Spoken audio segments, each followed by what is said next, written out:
Dear students, welcome to the Bose institute of engineers. আমি doctor Debashis Das অধিকারী। আজ আমি তোমাদের ফার্স্ট ল অফ থার্মোডাইনামিক্স থেকে পড়াবো। তো ফার্স্ট ল অফ থার্মোডাইনামিক্স জানতে গেলে যে বেসিক ডেফিনেশনগুলো জানা দরকার, আমি মনে করি তোমরা ওইগুলো আগে থেকে জানো, তাই আমি এখন আর আলোচনা করলাম না। যদি কারোর জানার দরকার থাকে, আমি তাহলে পরের একটা ভিডিওতে আমি ওই basic concept before first law of thermodynamics একটা আলাদা করে একটা ভিডিও বানিয়ে দিয়ে দেবো, তোমরা দেখতে থাকো। নেক্সট উইকের দিকে ওটা আপলোড করা হবে। তো এখন আমি ফার্স্ট ল অফ থার্মোডাইনামিক্স আলোচনা করতে যাচ্ছি। তো স্টুডেন্টস, এবারে আমরা আসছি first law of thermodynamics. Experiment করেছিল জুলস। এক্সপেরিমেন্ট করে কি বলছে, the heat and mechanical work R mutually convertible. তারপর উনি জুলস লটাকে একটা সাইক্লিক প্রসেসে অ্যাপ্লিকেশন করে তারপরে উনি একটা স্টেটমেন্ট দিয়েছেন, সেটাকে বলা হচ্ছে ফার্স্ট ল অফ থার্মোডাইনামিক্স। কি, according to the Joules law, when a closed system undergoes a thermodynamic cycle, the net heat transfer is equal to the net work transfer. রুমের ভেতরে যখন দরজা জানলা বন্ধ আছে তখন সেটাকে আমরা বলবো ক্লোজ সিস্টেম। তো এর ভেতরেই net heat transfer is equal to net work transfer. এটাকে বলা হচ্ছে cyclic integral of del Q is equal to cyclic integral of del W. অর্থাৎ টোটাল হিট ট্রান্সফার বা integration of heat transfer is equal to total work transfer বা integration of work transfer. আর যেহেতু cycle follow করে তাহলে symbolic হচ্ছে cyclic integral. এখন first law of thermodynamics আমরা তিনটে ক্ষেত্রে আমরা ফর্মুলাটা কেমন হবে সেটা বলছি এখানে। তো cyclic integral del Q is equal to cyclic integral del W. আমরা কি বলেছি, এটা সাইক্লিক ক্লোজড সিস্টেম। অর্থাৎ ক্লোজ সিস্টেম যখন একটা সাইকেল ফলো করছে তখন এই রিলেশনটা চলবে। যখন একটা একটা ক্লোজড সিস্টেম সাইকেল ফলো করছে না, নন সাইক্লিক প্রসেস, তখন হবে রুমকে আমরা কত হিট দিলাম, ওই রুম বা ওই সিস্টেম কত আমাকে বাইরে আউটসাইডে ওয়ার্ক ডান ট্রান্সফার করলো, তাহলে বাকি হিট এনার্জি অন্য ফর্মে যেটাকে বলছে ডিইউ, যেটাকে বলা হচ্ছে স্টোরড এনার্জি, ওই সিস্টেমে এনার্জি স্টোর হয়ে থেকে যাচ্ছে। তাহলে এই ইকুয়েশনটা হচ্ছে del Q minus del W is equal to d U for non cyclic closed system. যদি সিস্টেমটা ক্লোজডই না হয়ে থাকে, ফ্লো প্রসেস বা control volume, d U is equal to del Q minus del W. এছাড়া আমরা d U is equal to del Q minus del W এরকমই থাকছে, এবং আমার ভেতরে কত এনার্জি দেওয়া হয়েছে, এক্সট্রা এনার্জি এখানে দেওয়া হয়েছে, সেটা ইন মাইনাস আবার ওখান থেকে এনার্জি কত বেরিয়ে এসেছে আউট। যেহেতু ফ্লো প্রসেস, সেহেতু একটা মাস মানে এয়ার একটা নিজস্ব এনার্জি নিয়ে ভেতরে ঢুকবে, হিট তো নিয়ে যাচ্ছে অন্য কোনো ফর্মে, ধরো ভেলোসিটি এনার্জি বা অন্য কোনো ফর্মেও এনার্জি তো নিয়ে ঢুকছে ভেতরে। তো এখানে হিট এনার্জি বাদ দিয়ে অন্য এনার্জি যে ফর্ম, সেই এনার্জিটা নিয়ে ঢুকছে, মাইনাস ওই আবার এয়ার যখন বেরিয়ে যাচ্ছে কতটা এনার্জি নিয়ে বেরিয়ে যাচ্ছে, বাকি এনার্জিটা ওর ভিতরে থেকে যাচ্ছে, সেইটা এখানে এক্সট্রা অ্যাড করতে হবে। এটা ফ্লো প্রসেসের বেলায়। এবার আমি বলতে যাচ্ছি করোলারিজ বা অনুসিদ্ধান্ত। ফার্স্ট আমরা বলছি energy conservation theory. Energy conservation আমরা থিওরি কি জানি না, energy can not be created or destroyed, it can be transferred from one form to the another.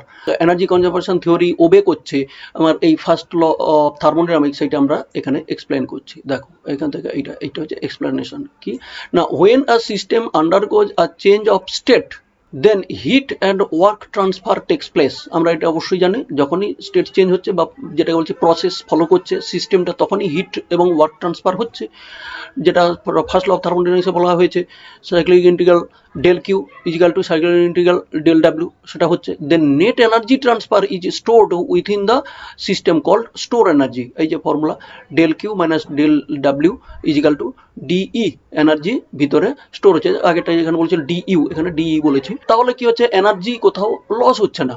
কি হচ্ছে না, এই যে হিট এনার্জি টোটাল সিস্টেমে দেওয়া হয়েছিল তার একটা পার্ট ওয়ার্ক ডানে ট্রান্সফার হয়েছে, বাকিটা ভেতরে স্টোর হয়ে আছে।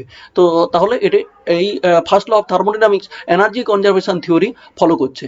এরপরে আসছে যদি সিস্টেমটা আইসোলেটেড হয়ে থাকে তাহলে কি বলবো না, energy can not be created or destroyed, it can B transfer from one form to the another.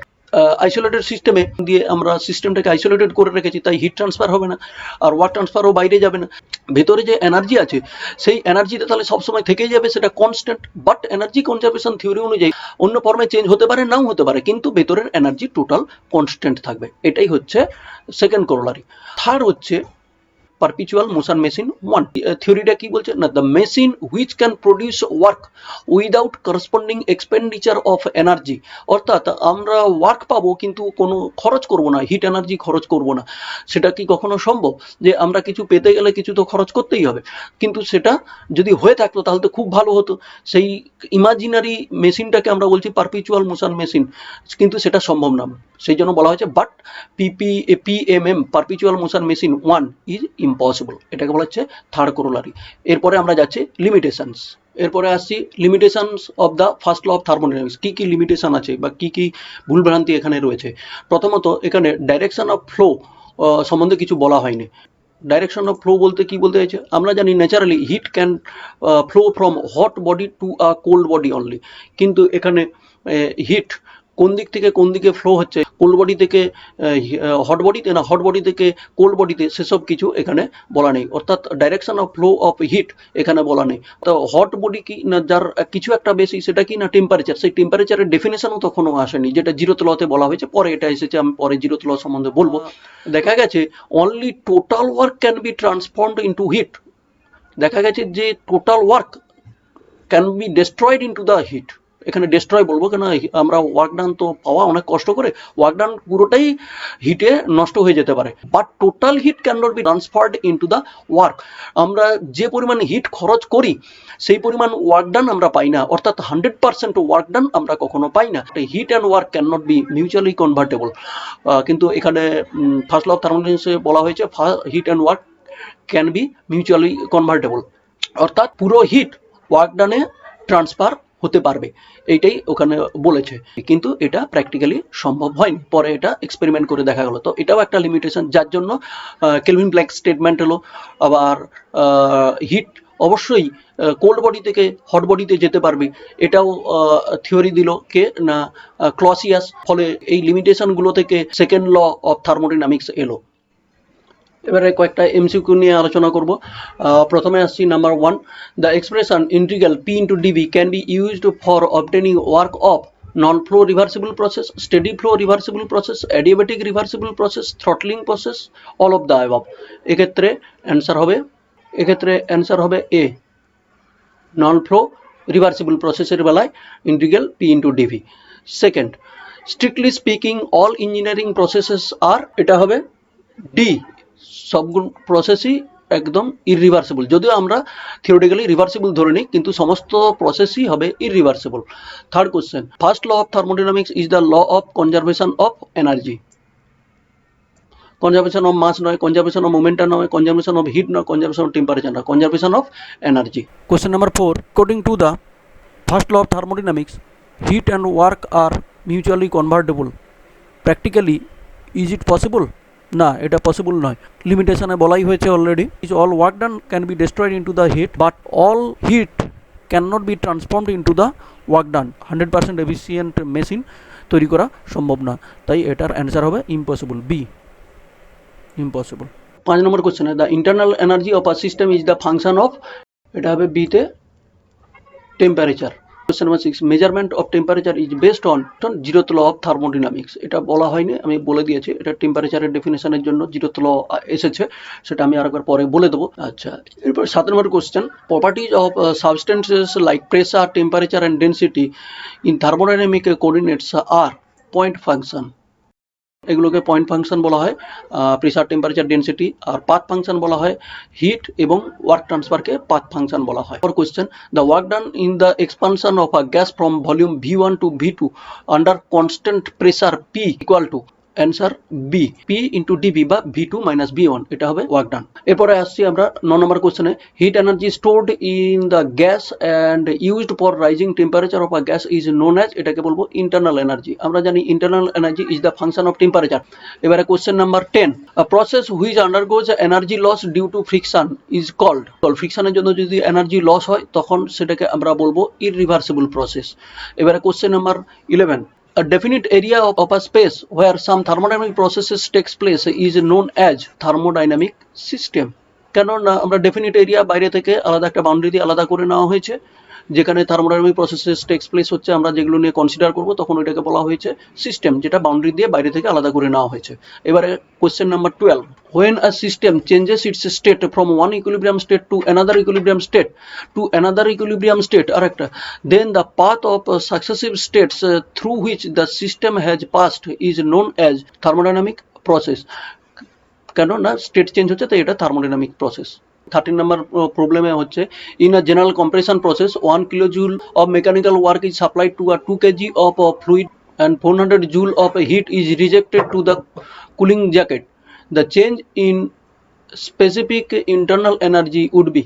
13 নম্বর কোশ্চেনে সিস্টেমের মধ্যে কম্প্রেশন প্রসেস হচ্ছে, তো কম্প্রেশন প্রসেসে আমরা 1 kilowatt that is 1000 watt work done আমরা সাপ্লাই করছি। সাপ্লাই করার মানে এটা আমাদের খরচ এই সিস্টেমে, সেই জন্য মাইনাস ডিডব্লিউর ক্ষেত্রে মাইনাস 1000 এটা joule.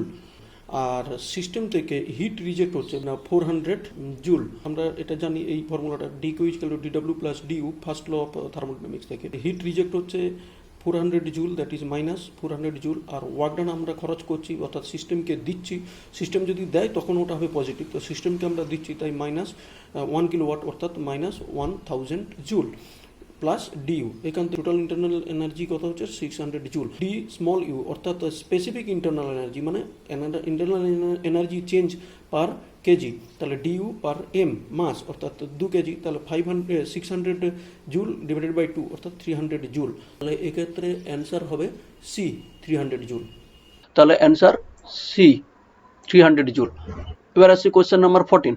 Question number 14 a closed system undergoes a thermodynamic cycle consisting of 4 separate and distinct processes. The heat transfer for each of the processes is given below. Number 1, no heat exchange first process, second process 20,000 kilojoule into the system, and third প্রসেসে system থেকে 2000 বেরিয়ে যাচ্ছে, fourth প্রসেসে 6000 kilojoule system থেকে reject হয়ে যাচ্ছে, তখন এর থার্মাল এফিসিয়েন্সি কত হবে? কোশ্চেন 14 এটা একটা সাইকেল যেখানে 4টা প্রসেস আছে। 1, 2 প্রসেসে হিট ট্রান্সফার 0, 2, 3তে হিট অ্যাডেড হচ্ছে সিস্টেমে 20,000 জুল, 3, 4 থেকে হিট রিজেক্ট হয়ে যাচ্ছে অর্থাৎ বেরিয়ে যাচ্ছে 2000 জুল, আর 4 to 1 এতে হিট বেরিয়ে যাচ্ছে 6000 জুল। তাহলে আমরা জানি for the cyclic system cyclic integral del W is equal to cyclic integral del Q, net heat transfer is equal to work transfer. Del W is equal to 0 আর হিট অ্যাডেড হচ্ছে 20,000, আর ওই system থেকে হিট রিজেক্ট হয়েছে 2000 minus 2000 minus 6000, total হচ্ছে 12,000। এক্ষেত্রে আমরা 20,000 joule hit supply করেছি কিন্তু ওয়ার্ক ডান পেয়েছি 12,000, তাহলে এফিসিয়েন্সি কত? এফিসিয়েন্সি সমান আমরা জানি del W by del Q, যেটা হচ্ছে ডেল ডাব্লিউ হচ্ছে 12,000 যেটা পেয়েছি, আর ডেল কিউ হচ্ছে আমার 20,000, তাহলে টোটাল হচ্ছে ইজিক্যাল টু হচ্ছে 0.6, সেক্ষেত্রে আমরা বলবো এটা 60%। তাহলে thermal efficiency of the engine, thermal efficiency of the system, এক্ষেত্রে আমরা ইঞ্জিন বলবো, সেটা হচ্ছে 60%। তাহলে এক্ষেত্রে অ্যান্সার হবে ডি 60%। 60% ডি। এরপরে আমি যাচ্ছি question number 15। In a reversible isothermal expansion process, the fluid expands from 10 bar and 2 meter cube to 2 bar and 10 meter cube. During this process, expansion process, 100 kilowatt of heat is supplied. তাহলে এই expansion প্রসেসে 100 kilowatt hit supply করা হয়েছে। Then the work done during the process, work done কত বের করতে হবে। 15 নম্বর কোশ্চেনে সিস্টেমটা আইসোথার্মাল এক্সপানশন প্রসেস ফলো করছে, সেই সিস্টেমে আমরা হিট সাপ্লাই করেছি, তাহলে ও আমাকে কত ওয়ার্ক ডান দেবে। এখন ফর রিভার্সিবল আইসোথার্মাল এক্সপানশন আমরা জানি ডিইউ ইজিক্যাল টু 0, অর্থাৎ ইন্টারনাল এনার্জি চেঞ্জ 0 হবে। কেন না আমরা জানি যে internal energy is the function of temperature, temperature change হলে ইন্টারনাল এনার্জি চেঞ্জ হবে সিস্টেমে, কিন্তু যেহেতু আমার আইসোথার্মাল প্রসেস তাই ইন্টারনাল এনার্জির কোনো চেঞ্জ হচ্ছে না, তাহলে ডিউ ইজিক্যাল টু 0। তাহলে আমরা যে হিট সাপ্লাই করেছি পুরোটাই ওয়ার্ক ডানে ট্রান্সফার হবে, তাহলে del W is equal to del Q is equal to 100 kilowatt. Answer B 100 kilowatt. 100 kilowatt. Thank you students.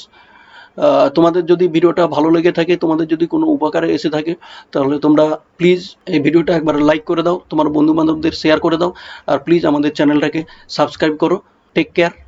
and bye bye. Thank you.